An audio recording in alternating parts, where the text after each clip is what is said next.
What's up, everyone? Welcome back to Fourth and Long, here for a special playoff edition. Of course, I'm Taylor Hoth and joined by Quentin Brandt. All right, so let's start with the four divisional games. And Absolutely. I think, the first one we'll start with is probably the least exciting of the four of this weekend. Was the Pats rolling over the Titans. Kind of expected that. Titans kind of in over their head, you'd think. 35-14 final. Brady was 35 of 53, 337, 3 touchdowns. James White, Super Bowl hero from last year, had 2 touchdowns. Marcus Mariota, 22 of 37, 254 yards, 2 TDs.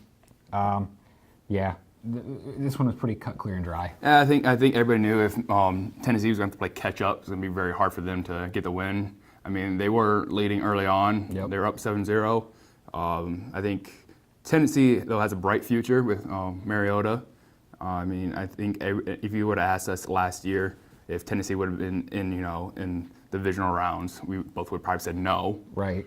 And especially, winning the wild card game in the fashion that they did. Right. I think kind of harsh. Mike Mularkey got fired today, and today being Monday. Well, mutually agreed to leave. I think that's kind of harsh. He took a mediocre team and took them to the playoffs. Yeah, I mean, and they lost to a great team. Right. It's like not like you lost to the Cleveland Browns in the playoffs, So, I think Mike Mularkey a little bit hard done there. So Yeah, I feel for the guy. Let's move on to one of the most bizarre things I've seen this year. The Jacksonville Jaguars are headed to the AFC Championship game as they defeated the Steelers 45-42. How? That's the one word that sticks out to me as I think about this game. How? I mean, Jacksonville did blow them out in Pittsburgh earlier this year. That's true. But, I don't think there's no defense played at all in this game. No. What, final score was 45-42? Yeah. That's ridiculous. I mean, especially when you think about the Steelers, they're usually a pretty good defensive team. Right. And, they're well balanced. And then, Leonard Fournette just ran all over them. Here's the crazy stat. Leonard Fournette has more touchdowns at Heinz Field this year than Le'Veon Bell did. Funny joke. You know why it's called Heinz Field? Because the Steelers are always playing catch up there. Yeah, okay. All right, so that's... Let's move on from that cringeworthy joke. I think this game was a story of the Steelers were looking past the Jaguars. Oh, absolutely. I mean, there's Steelers players talking all week how they can beat the Patriots anywhere all week, and then they overlooked Jacksonville, which is a team really this year you can't overlook. Right. Because they've been playing really good. Blake Bortles has become proficient as a game manager. He makes the throws he has to. Which is weird because he's already one of the worst quarterbacks of all time. Leonard Fournette's just pounding the ball and making it happen. But that defense is real. Yeah. They got some game changers on that defense. Yeah. Jalen Ramsey's played really well this year for being a rookie. And I think the Jags can make some noise in the AFC Championship game. Yeah. Now moving on to a defensive game. We'll let Quentin handle this one. So, all right, so short story short, Eagles beat the Falcons 15-10, low-scoring game, not a surprise. Then my boy, Steve Sarkisian, calls 4 plays on 4th and goal inside the 5 when you're trying to go up by a touchdown. We have arguably the best running back duo. I mean, we have Julio Jones, don't get me wrong, Julio great all year, not all year, a lot of drops this year, but, Julio great, probably going to go down one of the best. Matt Ryan, highly mediocre in my opinion. Love the guy. He gets me mad sometimes. He riles me up, and it's embarrassing. That's what it is. You are Atlanta Falcons, defending NFC champions, defending Super Bowl chokers, and you lose to Nick Foles. Nick Foles, who lost the last 2 regular season games. Yeah. Nick Foles, who got kicked out of starting jobs in Philly and in St. Louis. Nick Foles, who got pulled in the final quarter of the last regular season game for a guy I've never heard of. Yeah. Just some quick stats in this game. Foles went 23 of 30, 246, no touchdowns. Matt Ryan, 22 of 36, 210 yards, 1 touchdown. And Jake Elliott of the Eagles kicker, 3 for 3. But 1 missed PAT. 1 missed PAT, though.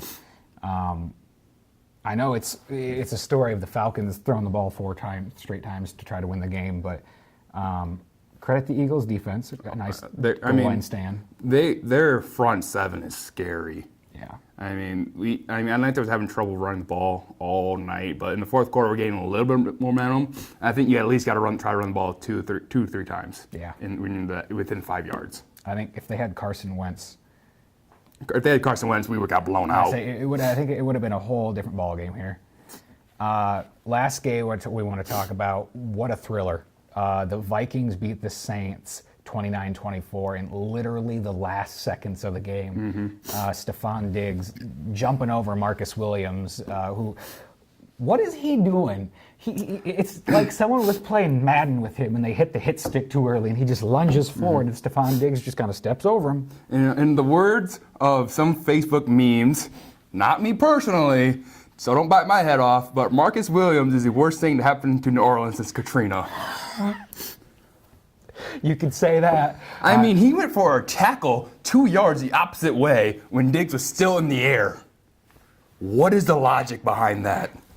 I feel like he's just a rookie trying to make a big play, trying to pop someone when all you need to do is just wrap him up. Yeah, you just have to tackle him, because then you tackle inbounds or out of timeouts, they're not going to be able to get a field goal. Yeah. I want to talk about Case Keenum. What is going on? We mentioned this, I think, the last episode we did. Case Keenum is in the NFC Championship game. With Nick Foles. With Nick Foles. Battle of the backups. And also the people escaped that tyranny of Jeff Fisher. Jeff Fisher. This is bizarre. If you would have told me at the beginning of the year that the NFC Championship game is going to be battle of a backup and a third string. Yeah. Case Keenum is a third string quarterback. Yeah. This is a guy who fell on his face in Houston, fell on his face in St. Louis, and now he's in the NFC Championship game. I just don't know if it's that offense around him. I mean, Minnesota, great defense, so Right. I think it takes a lot of pressure off of him. Yeah. So because you don't have to make plays as much, you just got to make the right plays, right time. And they have great running backs and everything too. So I think that really helps them. And Keenum threw the ball 40 times this game. He did. I mean, that's a lot to ask for your third string. Just like Breeze. Right. But yeah, that's what a great moment for Vikings fans. I know they've been pretty hard done in the past by this team's breaking their heart, but the video of Case Keenum leading the skull clap as the Saints are trying to come back on the field so they can take the knee, that's one of those moments where that's why you watch sports, for great moments like that. That's why you love sports. That's right. Do we want to make conference championship game picks right now? Yeah. Okay, AFC Championship game. Who do you got? I got to go with New England just because New England has a lot more experience. Right. And, it's going to be in New England too. Yeah. I think Brady is going to get it done. I mean, if Blake Bortles beats Tom Brady, I don't know what's going on with the football anymore, to be honest with you. I would agree with that. I'm going to take my Pats, but to be totally honest with you, if Jacksonville wins, not even mad. Yeah. Like, cool, go for it. Win the Super Bowl. NFC Championship game. See, this is really hard for me because it's going to be a battle of the defenses. Yeah. I'm gonna give the slight edge to Philly because it's in Philly, and I think they have a better front seven. Yeah. I'll take Philly, but it's gonna be a last-second field goal. Yeah, it's gonna be the last-second drive to win it. Yeah. I mean, it should be a good game to watch. Hopefully. We're going to move to Idiot of the Season, and it's been a season of lots of idiots. It's been a season of lots of confusion. It's been a season of what is going on. What is going on? If I could pick a sentence to put with the NFL season this year, it'd be what is going on. But my Idiot of the Season is the Green Bay Packers. As an entire organization, you rush Aaron Rodgers back from a potentially career-ending injury. You miss the playoffs. You go 7-9 in a division that's historically weak. The Vikings were outstanding this year, but you couldn't even made a wild card. Right, you couldn't even make the wild card. This team is absolutely useless without Aaron Rodgers. Without Aaron Rodgers, this is like a 2-14 team. Yeah. This team is awful. They have no real talent besides Devontae Adams and maybe Clinton Dix. I don't see how going forward the Packers can do anything without Aaron Rodgers. And I know there's been a couple of rumors that maybe Rodgers might be leaving this offseason because of that injury, and they rushed him back, and he could get out of his contract because of that. And it's going to be interesting to see if that does develop into anything and what happens. Yeah, why not? You have nothing left to prove in Green Bay. No. I mean, that whole fan base doesn't deserve him anyways. Yeah, I mean, if you think about this, we've talked about this in private before. That organization has had 2 Hall of Fame quarterbacks in the past 25 years and have 2 Super Bowls. Yeah. Yeah, it's especially with Brett Favre, arguably one of the best, gunslingers in the NFL. He could plant his foot on the one and throw it to the other end zone. Yeah. I mean, this man is also the guy who led Minnesota to an NFC Championship game in his second to last season. Right. Against the Saints, aka Bounty Gate team. With a concussion. With a concussion and banged up knees. Yeah. So I think the Packers are the fake ID of the NFL. All right, there's a lot you could choose from. I think this year, you got the obvious one, Cleveland Browns going 0-16, but that's kind of just a Cleveland thing to do. Yeah. Fun fact: Johnny Manziel has more wins as a Cleveland Brown starter than Cleveland does in the last 2 years, and Johnny went 2-4.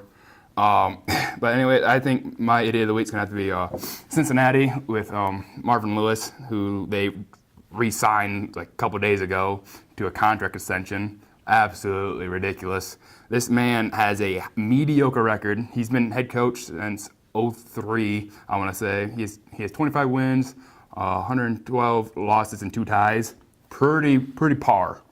Pretty average. And fun fact, he's 0-7 in the playoffs. Yeah, the Bengals cannot win a playoff game. No, they cannot win a playoff game. And I know how you said Green Bay is a fake ID. I think Cincinnati's kind of the fake ID too, because they've had some pretty decent, solid teams. They went 11-5, 12-4, teams like that, and then they get blown out in the playoffs. Yeah, I don't know what it is. I think a lot of it's Marvin Lewis.